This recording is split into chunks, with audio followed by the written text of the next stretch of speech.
Welcome, everybody. This is Kathleen with Tree Sisters and Creative Interviews. And today we have Ursula Dukkiewicz, and I said that right. Beautiful name. Hi, Ursula. How are you? Hello, I'm very good. It's so good to have you with us today. You have been a Tree Sister for as long as Tree Sisters has been around, just about. So it's about time that we do a creative interview with you. And you're just bursting in all directions with art and creativity and poetry and everything else. And so I want to make sure that we get to everything, but you're going to read some poetry. We're going to show some of your art, talk about some of your presentations that you do in your community in Australia. But first, I just want to read your bio and just bring everybody up to speed with the wonderful work you do. Ursula is a nature-loving creative, an avid bird watcher, and actively explores her local environment while capturing images used for inspiration in her art practice. She hears the call to help restore our Mother Earth and lives in gratitude for this amazingly abundant life. Ursula has been practicing art for over 30 years, mainly using clay as a medium, although now incorporates photography and mixed media into the works that reflect environmental concerns. Over the course of her career, she has created many sculptures, murals, tiles, commissions, community art projects, residencies, and also runs creative clay classes and workshops. Ursula has created projects like the Tree is Life, traveling art installation, collaboration in Aid of TreeSisters, and through her Flowering Heart project. I'm so excited to have you here, and we're talking finally. We have been traveling around wanting to do this for so long, and we're finally here. It's like 9 o'clock in the morning or 8 o'clock in the morning in Australia? 8 o'clock in the morning here. Yeah, well, thank you for getting up early. I think what I'd like to do is just, start off right away with asking you about how you got called to Tree Sisters, and then I'd like you to go into one of your poems, and then we'll get more into everything else. How does that sound? Oh, fantastic. Thanks, Kathleen. It's so wonderful to be here and with everyone. And I guess I came to Tree Sisters through Claire's Women on Fire talk in about 2012, somewhere around there. I heard her speak and was instantly drawn to her and the mission. And I haven't looked back really. It was such a wonderful moment. And really what connected the most was my sister had been through a Queensland flood here and lost her garden. And when Claire said, we're going to reforest the tropics, I remember looking at my sister's garden a year later and seeing that it had totally regrown, and that's what dropped. And I went, of course, that's amazing. Yes, we can do that. And I've just been excited by Tree Sisters ever since. And I love to listen to Claire talk and her full moon calls that she started doing, her monthly meditations. They were just such a beautiful drop and release and a moment of joy and hope for me. So, and that's what Tree Sisters has done ever since, has remained like this hope in the world that yes, we can restore the tropics, and yes, if we gather the women, we are really powerful, and it's really time to change that in the world. I think we've been leading from the patriarchy way too long, and women are the life givers and the wombs of the world. As Claire says, the planet is a womb, and it's that called me of a great calling to step forth. And all the things I've done through Tree Sisters have kept, I did Call to Shine was one of the workshops, and helping us to step up into leadership roles. And I started speaking out a lot more and my art has evolved. So it's been a really amazing journey, and I'm so happy to be here. And I mean, of course, you've been part of that journey with the liberating our creative voice. So it just keeps growing and growing. And Tree Sisters is a seed, and that's well and truly planted in my heart and has grown ever since. So I'm really happy to be here. And, you know, there's beautiful community, and it's just such a wonderful thing to be involved in. And as I said, it just keeps growing in my heart daily. So I'm still here after about 10 years. 10 years, wow. You used to transcribe the full moon calls, didn't you? Yes. And that came because Tree Sisters is an invitation to how we can co-create together. So I loved those, and one day I just went, can I transcribe them for you? Which was such a big challenge for me because I have a learning difficulties, and my transcribing was very primitive, as I'm not very into dots and commas and spelling properly or anything, but I did it. And then, you know, we now have a transcribing team who do a lot of things. So it was a simple offering from me that turned into something bigger. And I loved watching that grow. And of course, now there's apps and things that help you do that. So it's not so hard, but it was such a wonderful thing to do, to not only listen to the meditation, but then to transcribe it and take the words in, which is how I learn, really, going over things over and over. So, so I found it very beneficial. Another way to go deeper into the meditation, and what a gift you were to do that for us, and what a gift you've been all along, all these 10 years, in so many different ways, Ursula. In so many ways, you have been all the way over on that big, beautiful Australian continent. And you've been also helping with the spring, is it the spring gatherings for Tree Sisters? Yes, that's right. We run a yearly spring gathering of, well, it started with Pollyanna Darling, who was is amazing Tree Sister, and was very involved in Tree Sisters here in Australia. And although she's left, we miss her dearly. And I still try to prop things up a little bit here, but we are seeded in Australia, and we will grow.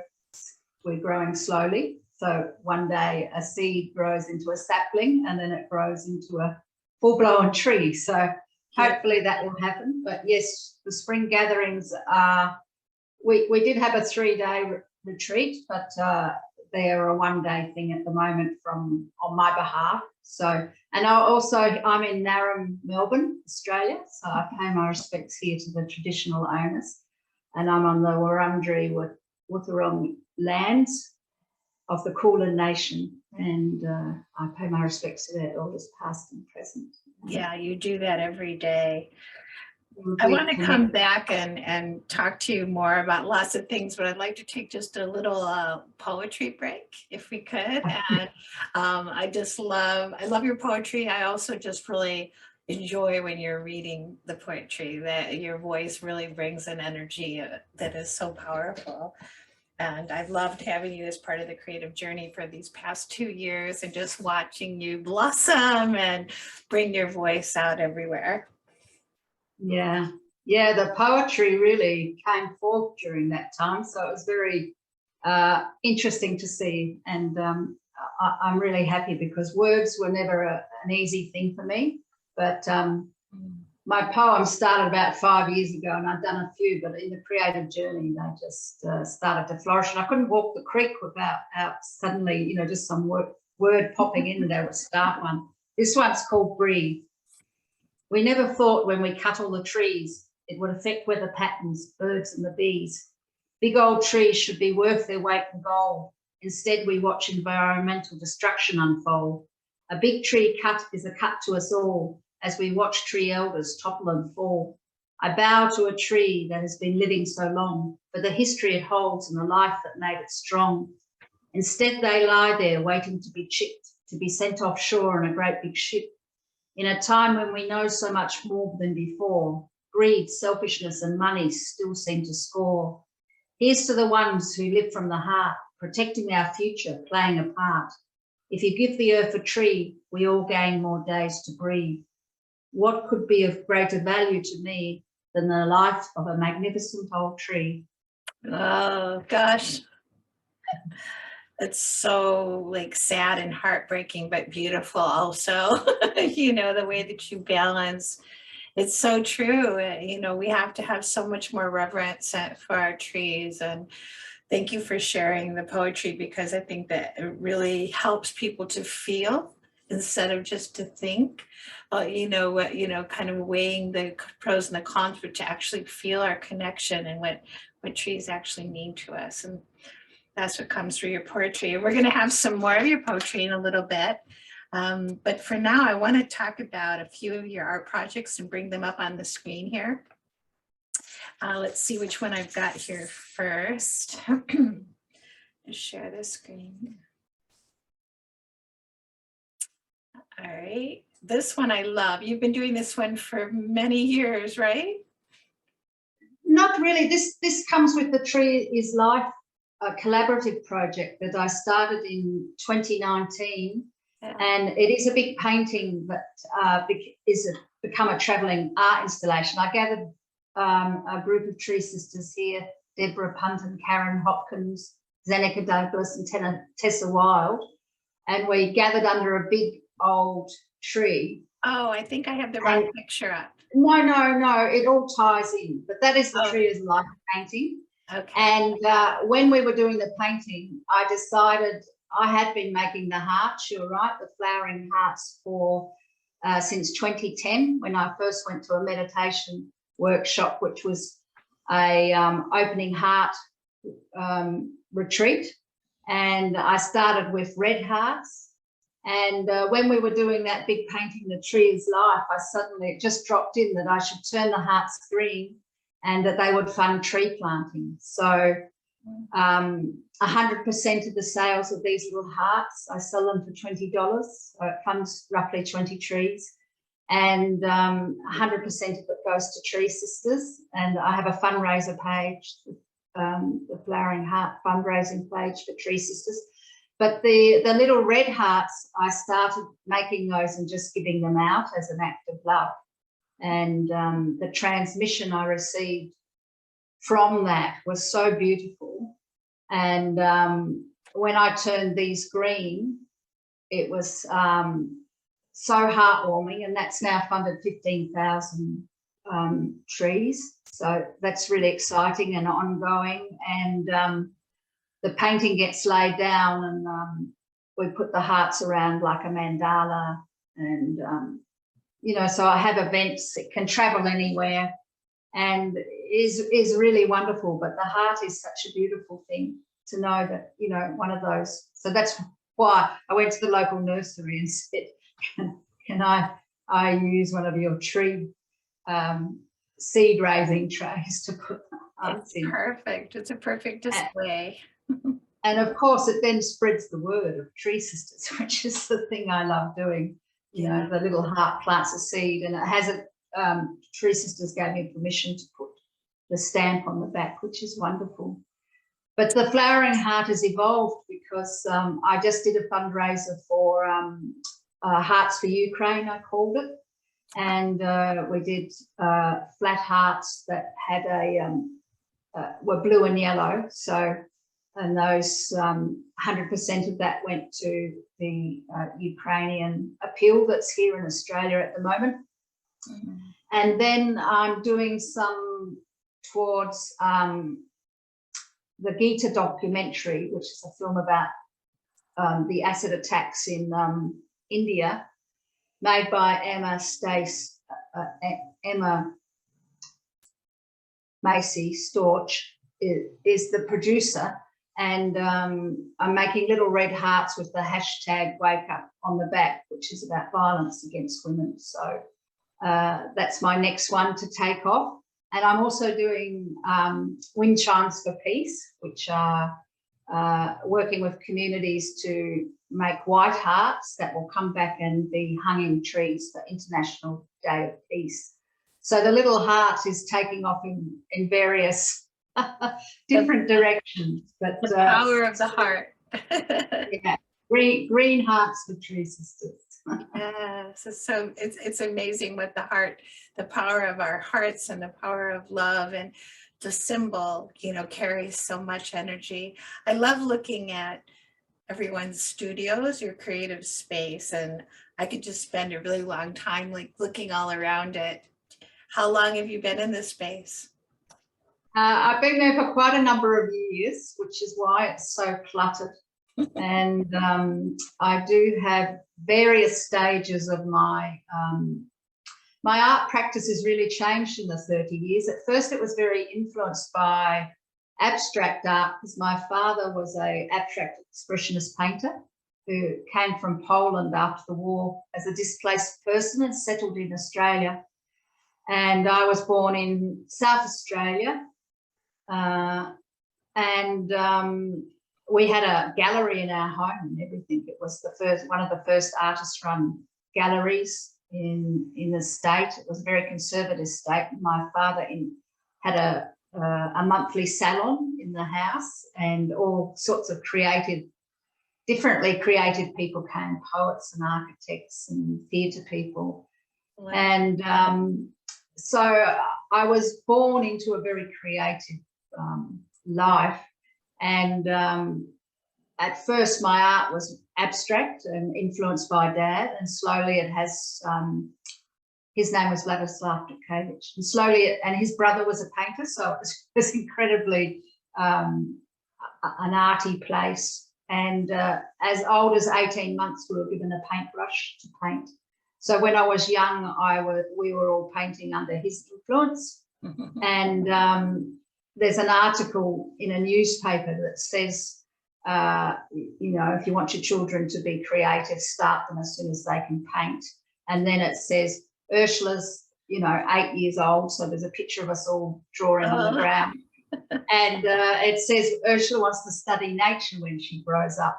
Oh, wow. So the funny thing about that was I never thought of that. And then since photography and my art has changed, I suddenly went, oh my God, I really do study nature. Yeah. You know, the way I look at when I'm photographing and different things like that. Yeah, so this is my studio. I've gone off on a tangent, and yeah, so you can see a lot of different things there. In 2008, I did a project which was celebrating the 100 years of the centenary of Victorian women getting the vote. So I made 100 suffragist sculptures.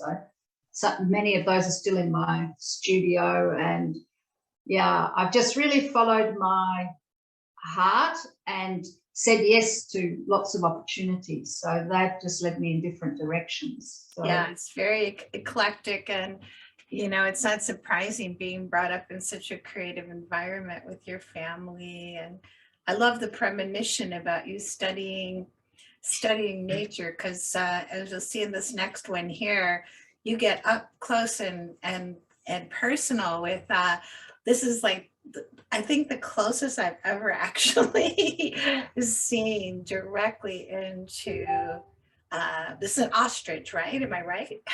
No, we have emus in Australia. An emu, okay. It's a smaller bird, but same thing, it can't fly, and it has very little wings. But yeah, so this Every Day is Earth Day thing started for Earth Day 2021, and I decided then that I would put up a post, change my banner every night on, I've got a page called Ursula's Nature, and I would change my banner every night with a photo, and I would do it like that. So many birds, but I like them to be intimate like this, like the bird is looking at you, to say every day is Earth Day, you know. So they're not all like that, but yeah, I think you've got the next slide is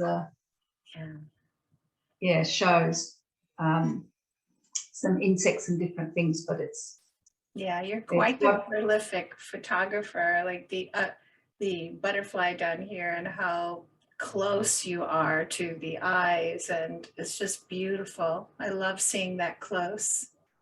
Yeah. Oh, yeah. Well, I wish I had a macro camera, but mine's not very good. That's have to have really good light and stuff to get it like that. But it's and I've got a really good zoom, so it might look like I'm really close, but I'm actually, you know, standing away so the insect's not flying away.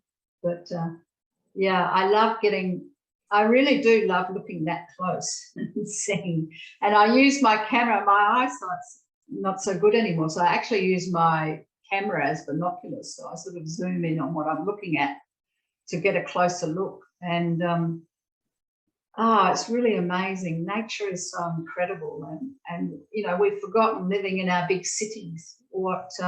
That's part of what I'm doing, is hoping to show people just what's outside the door. And I mean, we're really lucky in Australia here. We've got lots of wonderful things, but every time I go out, I normally get a photo. So, and you know, I do actually ask Mother Earth for that. I'm like, you know, nature, can you show me something amazing today to show people, to help them see what is out here and how wonderful it is. And it's just outside our door. So, I mean, I'm in a big city. This is for 4 million people or something in Melbourne. And if you look for waterways or a park or something, you'll always find something living there. That's gorgeous. And I'm very involved with the Friends of Cororette Creek here. I've lived here for a couple of years. So that's what inspired this. This is part of my exhibition behind me here. It's just come down. So it was on show for a month, and it was inspired by being on the creek during lockdown. We were the most locked down city in the world, Melbourne. And I forget how many days we were locked down for, although China probably beats us now. But and so you're allowed to go 5 kilometres. So this in the year, my exhibition was called Home, a Year in the Life of the Creek. So yeah. And these are from that, right? Some of them. I think you had other pictures there that were. I'll come back to this one again too. Yeah. That's the life that's one I made for my studio. So what happened with the lockdown was I didn't have clay, but I got a whole lot of photos printed up, and I started making photo collages. So I haven't done many, but I really enjoyed doing it. And this was from the bird life and insects that I had photographed at my studio. So my studio is in a arts park in the middle of Melbourne, really. So, and over the time I've been documenting what was there, and also there's a bird group who come through and they do a bird count every month. So I help add to that with what I've seen while I'm there. But yeah, this was a piece to go in a special exhibition space. And it was funny because it was a piece of polystyrene rubbish that actually, it's big, it flew over my back fence. But it was the perfect size to fit in this outdoor space we called the portal. So I love that. That's why. What's this little guy up here in the corner? That's our possum. That's one of our possums. You have so many really interesting creatures and animals in Australia. So here is when you lay it out with the hearts all around, like you were talking. This is the Tree is Life travelling art installation. So yeah, it's such a wonderful painting. We actually did it in a sacred way under a tree at the park where my studio is, and we burnt charcoal to paint the original sketch. And then, you know, it's funny how things come to you, but one day I was just sitting there and this man came up to me and said, "I've got something for you." He was from another artist, and then he put in my hand these 3 containers of ochre from the Central Desert. And he said, I said, "Oh, thanks." Anyway, that's what we used to paint the painting, was these sacred ochres and the charcoal. So It's a beautiful painting, and we based it on the map of 5 choices, TreeSisters map. If people want to look that up, they'll find out what it's about. But each of us took a different tree and part of the map. So it's reveal, embrace, embody, activate and shine. That's what the map talks about. Reveal is here, and then embrace, embody, activate. And from that place we can shine, and then we go to the center, which is we belong. So, and I'll put the link above. I'll put the link below. I mean, this video, so that anybody who's not aware of the inner journey will be able to locate it. I guess the lettering is backwards because I probably have the photo reversed or something, but we'll make sure that it's the right way around later.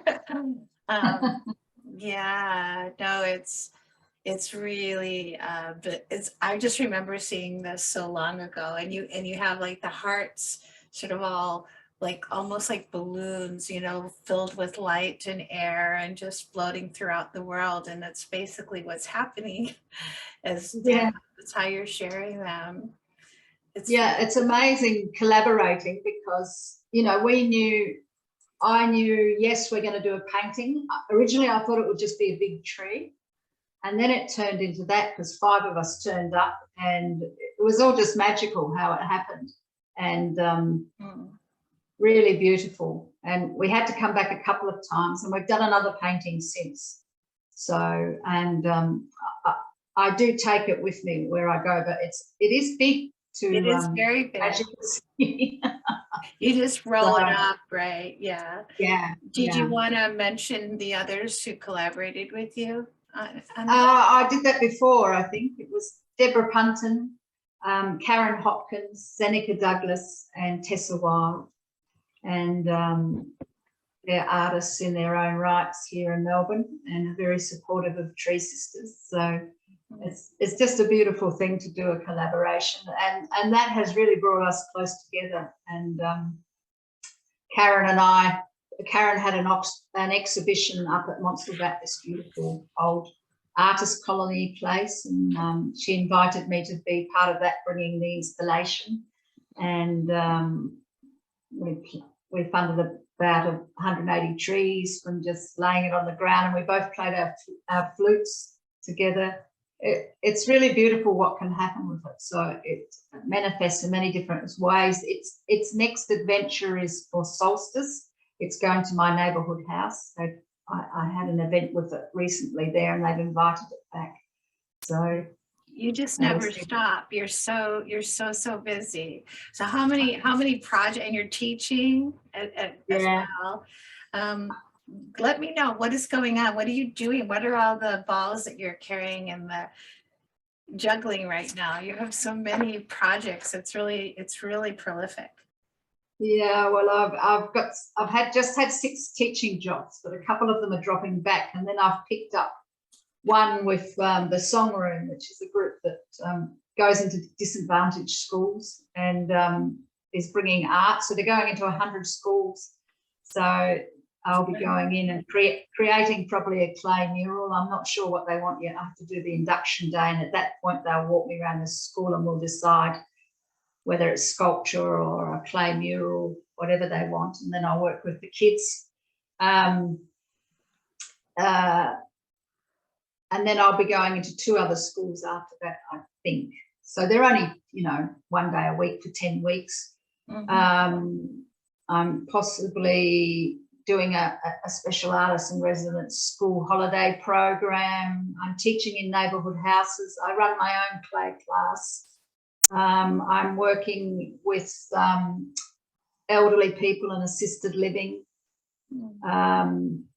And, you know, I do like the project work. So I like kind of having short-term teaching engagements. So I'm free to do other things. But we just did, for World Environment Day, we did our first wind chime for peace down on the creek. with the Brimbank Council Environment Department, invited me down there, and the Friends of Coral Creek, who are the planting group. So everyone made their little hearts. So as I said, that will go back on International Day of Peace and hang in the tree. Yeah. And send our messages on the wind. You're so giving, and you know, to the young and the old and the community. And you also do the community market, right? Every week too. You're kind of. Oh no, we open my studio. There's a farmers market once a month, which yes, that's been happening for a number of years. So I opened my studio during that time. So I have a shared studio, so there's 4 of us, 4 artists in there. Yeah. So it's a really lovely day, and where the ceramic studio, the next studio, this is at Gasworks Arts Park, is a painting and printmaking studio. So we all, you know, gather and buy some food from the market. Yeah, how inspiring. That sounds just like a heavenly day to me. Really. Well, it means I miss our creative journey classes. No, that's the only thing I would forgive that for. Listen, Ursula, what's the deepest, I'm going to ask you a couple of questions now. What is the deepest purpose of your art? Of my art or heart, did you say? That's probably the same thing. But I was asking of your heart. Of my heart. Of your art. Art. I think they both want to come through. They do, and it's not separate. Heart is got art in the name, so yeah. They are. My art really has involved. It has to have an environmental message, and you know, I really love that it's collaborative, and I love that it's sharing it with people. And one thing I love so very much is when people say to me, I haven't got a creative bone in my body, and my thing is, of course you have a creative bone, it just hasn't been tapped. So and I love to see that in people. You know, you give them some clay and they can get into it, but also directing them to how to make, because the first thing you give people a lump of clay is they want to smash it up and squeeze it, and in that way they're putting all air pockets in it. And so I teach a very simple way where it won't blow up, because if an air pocket gets caught, you heat it up, it expands and it blows up all over everything. So yeah, I teach very simple ways, but you know, I like to show people that it's easy to be creative, and there's a lot of it's good for your mental health, very, very good. And in my own class, my students, a lot of them come for that reason, you know, that weekly dose of just getting lost in the clay and that social engagement. You know, there's so much involved in it. And you know, you meet children now and they've never played in mud, they don't understand what that is. And you know, that was one of my favorite things as a kid, building cities out of mud in the back. Yeah, but yeah, so separated from earth, you know, to stay clean, make sure you stay clean. Yes. And you know, the clay is also a sacred part of the earth, because it's although, you know, you can dig up in your backyard and you've probably got clay, but yeah, there are sources, you know, it's not finite. There's sources of clay that you dig up. There's clay deposits. So, you know, we mine it, and once it's taken, it's gone. I know. But the thing I appreciate about it is still, you know, being classes, teaching. Like, I don't just make pots and bowls and things like that anymore. I used to do that, but I'm just like, you know, there's plenty of that stuff out there. Mm-hmm. I rather use it for a creative purpose, and one that I'm sharing with people more now. Like, my art has evolved into, you know, this is a ceramic here, this little bird in the frame. That's a clay tile, and that's mainly what my ceramic practice has been, you know, putting my birds on these very thin slabs of clay, like it's eggshell, you know. Oh. So I haven't done a lot of big clay sculpture or anything anymore, which I used to do. So yeah, it's just interesting how it's evolved. I don't want to use things or you know, my creativity has to have a message now, and environment is the biggest message. Right, and that's looking at how much you're using and what you're using it for, and not just, you know, like cherishing it as a, not as an endless resource, but as a sacred one. So based on your journey, what wisdom or encouragement would you have to share with others on this path? On my creative path, on your creative path, my biggest thing to say really is to just do it and keep doing it, and don't let things stop you and get in the way. And if you haven't started, just pick up a pen and doodle on a piece of paper, get some clay from the shop and just play with it. We're far too processed in how we create, eat, everything, live, you know, just to play. And I call some of my classes Play with Clay, just because we forget how to do that. And that's the most important thing. It's not about what you're going to make, it's about that you're doing it, and that you're in the zone while you're doing it, and just let it flow, you know, and get out of our heads. Yeah. We get in our heads, stuck in our heads. It's, oh, but it's not perfect. What about that little hole in it? What about this lump? And it's like, they're the joys, you know. You find this old clay dug up, these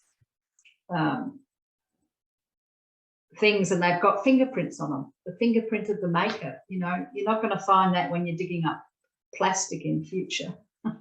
There's no fingerprints on that, but you know, to leave our fingerprints on things is a wonderful thing. So, because it's our mark and our individuality. So I think that's the gift. And the gift is just to, I've just said yes to everything that's come my way, and that's actually led me to be this kind of an artist. Right. Like originally I wasn't doing community projects or anything, but I was in a community art, you know, community art space. And people would come in and say, would you do this? And I just said yes to it all. And sometimes it scared me. Like I was like, oh my God, I've just said yes to do that. And then I did it anyway. Yeah. And I'm so glad I did. And, you know, it's just expanded me beyond belief. Yeah, just getting out of your own way, getting out of your comfort zone, and just doing it, like you say. Yeah.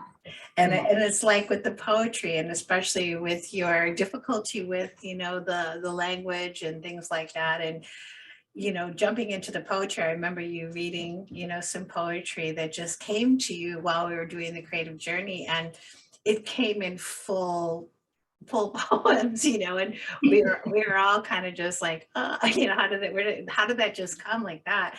It's very, very powerful poetry too. Is just do it. Like it feels like that. It's just write it, just say it, and it will come, right? Trust it. And yeah. That's how I want to end our little gathering. I mean, we could do a whole show on Ursula and everything that you do for sure. I mean, a whole series. But if we could end, I think, with, is it two more poems? How many do we get? Oh, we could do 2 poems. Okay. But I'll just say this about it. I remember the first day of being in your course, and you threw us in with Black Lives Matters and said, this is our inspiration, what can we do? It was June. I really was going to leave the group when you did that. I just said, that is so hard. But I came up with, a poem came from it. And I was really happy that I didn't walk away, and that I challenged myself and let it come, and a great poem came, but I'm not going to read that one today. Okay. I'm going to read my TreeSisters poems, because wonderful. I love them. Yeah, I remember so that. Am I going to do 1 or 2? You can do two, and you can, All right. I'll put the spotlight on you. Hold on. There we go. All right, Ursula. So this one's called I'm a Tree Sister. And the reason I called it that was so that you have to say it if you read my poem. Holding the tree as she breathes with me, strong, grounded, completely free. Waving her branches, happy in the breeze. I'm drawn by her presence and her beauty to be. I listen to the rustle of your leaves, bees humming like a distant drumming. Flowering glory tells an ancient story. Your roots go deep through the layers of time. What would life be without a tree? You drink, you live, you grow, you bleed. What is life worth without a tree? I see your treasure as a golden hue. I tell you I love you and all you do. I vow to do more to help your kind, becoming a restorer for the rest of time. What would life be without a tree? You drink, you live, you grow, you bleed. What is life worth without a tree? What is life worth without a tree? Mm. I love that poem. I am a tree sister. And my last one for you is called Tree Sisters.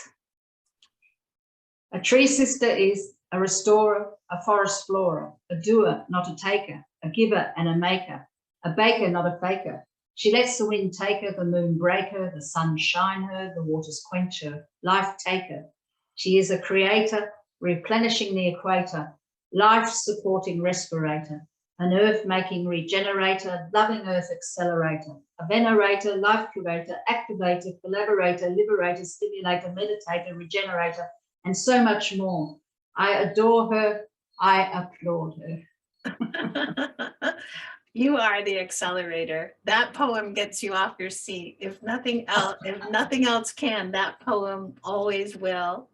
Always will. Thank you so much, Ursula, for being you, for having not just having such a big heart, but sharing all your hearts and your in different places, and they're spreading throughout the world, throughout your community, your sculptures, your painting, your poetry, and I don't think that's ever going to stop. You're going to keep on adding more things all the time, and especially reaching out to the community. I think that takes a rare individual to take those things on, because that means that you have to explain things to the community that they might not really understand at the beginning. It's a difficult task, and I really appreciate you doing that in such a beautiful way. Thank you, Kathleen. It's such a joy to be here. It's a joy to be a tree sister, and it's a joy to be talking with you, because you're one of the most wonderful tree sisters with your giving and creativity that you share, and it's been an inspiration for me, and I'm so happy to be here and to talk with you and to call you a tree sister with me. It's so delightful. Thank you. Yeah, I love you, and thank you so much for all of that, and I'm very grateful to hear you say that forever and ever. And thank you, everyone, for tuning in with us, and you'll be able to see more that Ursula does in the comments below. Bye, everybody. Bye. Thank you.